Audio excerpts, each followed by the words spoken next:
Bonjour la Devenir Académie, j'espère que toutes ici dans ce groupe vous portez à merveille. Je suis vraiment dans la joie, je suis heureuse que nous passions ces 7 jours ensemble, 7 jours au pied du maître, 7 jours de méditation de la parole, 7 jours de profondeur, je le crois, par le Saint-Esprit. Alors aujourd'hui nous sommes le premier jour de nos 7 jours de prière. Nous sommes le premier jour et nous allons partager tout au long de ces jours, nous allons partager sur Luc 10 au verset 38. C'est l'histoire de Marthe et Marie et de Jésus bien évidemment. Je pense que beaucoup connaissent ce verset, mais on veut vraiment ensemble aller en profondeur. Alors je vais commencer par lire le passage. La Bible nous dit dans Luc 10, 38, « Comme Jésus était en chemin avec ses disciples, il entra dans un village. Et une femme nommée Marthe le reçut dans sa maison. Elle avait une sœur nommée Marie, qui s'étant assise aux pieds du Seigneur, écoutait sa parole. Marthe, occupée à divers soins domestiques, survint et dit, « Seigneur, cela ne te fait-il rien que ma sœur me laisse seule pour servir ? Dis-lui donc de m'aider. » Le Seigneur lui répondit, « Marthe, Marthe. » Alors, notez bien, il appelle 2 fois, Marthe, Marthe. Tu t'inquiètes et tu t'agites pour beaucoup de choses. Une seule chose est nécessaire. Marie a choisi la bonne part qui ne lui sera point ôtée. Alors, waouh, on dit Amen à la parole de Dieu. Ce passage est fort d'enseignements et rempli de connaissances, en tout cas moi je le crois, et de révélations que je pense que vous aussi vous pouvez, que vous honorez par la grâce de Dieu. On a dans cette histoire 3 protagonistes, le Seigneur Jésus et 2 sœurs, Marthe et Marie. Une des sœurs, Marthe, aime recevoir. Et notez que c'est elle qui reçoit Jésus dans sa maison. Il est écrit qu'elle a reçu Jésus dans sa maison. Pas la maison familiale, pas la maison de sa sœur et elle, non, dans sa maison.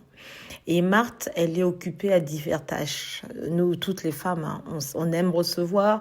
Et quand on reçoit, on aime que tout le monde soit bien. On aime que tout le monde soit relax, bien installé, bien accueilli. Ça, c'est le propre de la femme. Et on a une seconde femme qui est Marie, qui, elle, a une stature plutôt posée. La Bible nous dit qu'elle est assise. Et le fait d'être assise montre une certaine stabilité, une certaine posture où tu es en attente d'eux. Les deux marquent bien évidemment 2 personnages et deux statures différentes. Et on voit le Seigneur Jésus qui est là, il est venu, il est accueilli par Marthe dans sa maison et il vient et il enseigne. Et donc Marthe, qui n'est pas contente parce qu'elle a l'impression de travailler et que sa sœur ne fait rien, elle reprend le Seigneur Jésus. Oui, elle arrête et elle le reprend. Elle lui demande de délibérer entre elle et sa sœur. Elle a l'impression que sa sœur ne fait rien, elle a l'impression que c'est elle qui s'agite, pour beaucoup. Alors ça, c'est marrant parce qu'on trouve beaucoup ce genre de cas dans l'église ou même dans nos propres vies. Je m'explique. Il y a des Marthes qui aiment recevoir, qui aiment faire beaucoup de choses. Leurs attentions et leurs cœurs sont bons. En plus, la Bible dit que c'est elle qui reçoit Jésus. Donc, toi et moi, on aime recevoir le Seigneur Jésus. On le reçoit dans le temps de prière, on le reçoit chez nous lorsqu'on l'invite. Marthe l'a fait. Marthe l'a invité. Donc, j'ai envie de dire à une femme aujourd'hui, sois celle qui invite Jésus, sois celle qui lui donne la place dans ton cœur, sois celle dans les temps de prière qui n'est pas là uniquement à bavarder, mais qui prend le temps de l'accueillir, de le recevoir. Parce que le recevoir ne stipule pas forcément qu'il ait besoin que tu puisses te précipiter à faire des choses pour lui. Non, d'abord l'accueillir, lui montrer que tu es heureuse qu'il soit là avec toi, chez toi, dans ta chambre, dans ta maison, dans tes temps de prière. Ça, c'est le premier point. Ensuite, il y a cette dimension que Marthe a de pouvoir pas discerner les temps et les circonstances. Jésus l'appelle, il la reprend pas sévèrement. Non, il l'appelle 2 fois, Marthe, Marthe. Et on voit dans la parole de Dieu, surtout dans l'Ancien Testament, pardon, Dieu avait pour habitude d'appeler les gens 2 fois Abraham, Abraham. Moïse, Moïse. Et même Jésus le réplique avec Marthe, mais également avec Pierre, appelé Simon, où il dit Simon, Simon. Et ce genre d'appellation, si vous remarquez bien, c'est comme, fais attention à ce que je vais te dire. Ce que je vais te dire est important. Je te vois. Concentre-toi sur moi. Concentre-toi sur ma parole. J'ai envie de dire à une femme ce soir, Dieu t'interpelle 2 fois. Mets ton prénom, Laure, Laure. Dieu est en train de dire, je te vois. Je vois ta souffrance. Je vois le cri de ton cœur. Je vois les soupirs que tu as. Je te vois. C'est pour ça qu'il est important de s'arrêter et d'inviter le Seigneur et surtout de croire que lorsque tu l'invites chez toi, il est là, qui te reçoit. Et le troisième point que je voudrais voir avec vous, c'est toujours à travers ce passage, il y a cette partie où Marie, elle, est assise et Marthe est dans l'activisme. Je parlais en fait des temps et des circonstances. Il y a un temps pour chaque chose. Il y a un temps pour parler et il y a un temps pour écouter.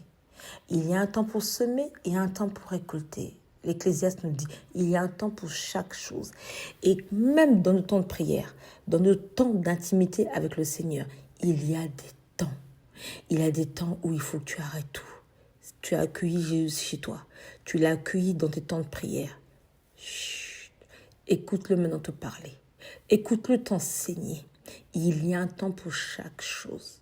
Même parfois, il m'arrive à moi-même d'écouter une prédication ou un temps de prière tout en faisant autre chose. Mais il y a quelque chose qui va attirer mon attention et je vais m'arrêter de faire tout ce que j'ai à faire.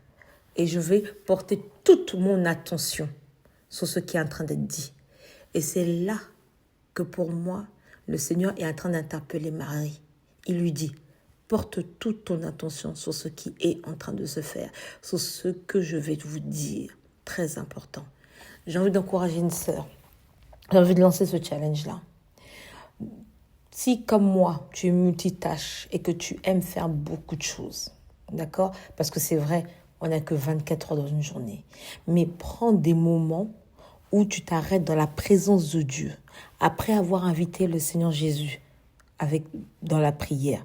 Prends le temps de faire chut et de chercher à l'écouter lui, de chercher à capter son cœur, de chercher à trouver la connexion avec la personne du Saint-Esprit. Très important, très important. Parce que très souvent dans les temps de prière, on va parler, surtout quand on a le cœur chargé, on ne sait pas faire silence. Alors que la Bible dit que c'est dans le calme et la confiance dans le Seigneur que sera notre force. Et le calme et la confiance est une posture assise où tu t'attends à lui, tu t'attends à recevoir quelque chose de la part du Seigneur.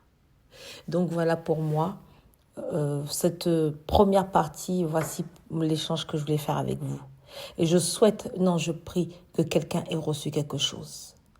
Père, nous voulons te rendre grâce de ce que tu parles, tantôt d'une manière, tantôt d'une autre.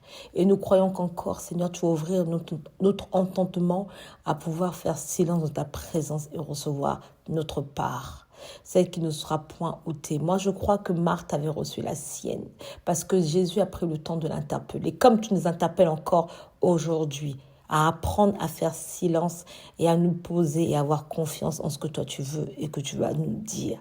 Merci pour ta fidélité, merci pour ton amour, merci parce que tu t'es souvenu de chacune d'entre nous et que tu fais exception de personne. Nous te remettons l'honneur et la gloire au nom puissant de Jésus. Amen. Voilà, alors si ce temps t'a édifié, t'a fait du bien, mets-le dans le commentaire et surtout n'oublie pas de l'envoyer à une sœur que tu sais qui a besoin d'entendre ces paroles-là. Je te dis à très bientôt, à très bientôt. Soyez bénis, on est ensemble. Peace.